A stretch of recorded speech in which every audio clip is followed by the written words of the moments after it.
আচ্ছা, এখন যে টপিকস নিয়ে আলোচনা করব আসলে বলার কিছু নাই, আপনারা দেখতেই পাচ্ছেন। এটা আসলে আমার ফ্রেন্ড পাপ্পু আমাকে ফোন দিছে, ফোন দিয়ে বলছে যে একটা কুকুর এরকম অবস্থা। তো আমি যদি দেখাই, এটা হচ্ছে সম্পূর্ণ একটা দেয়াল।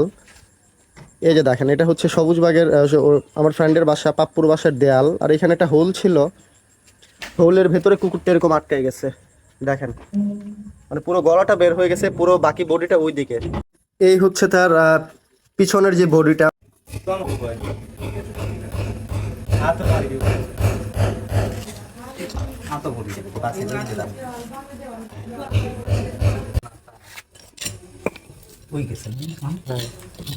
তো আসলে এই কুকুরকে বার করার আর কোনো অপশন ছিল না, এখানে আসলে ভাঙা ছাড়া কোনো অপশন নাই। আমরা গলার মধ্যে শ্যাম্পু দিয়ে ট্রাই করছি যাতে ওই জায়গাটা স্লিপে হলে টান দিয়ে বের করবো, বাট হচ্ছিল না।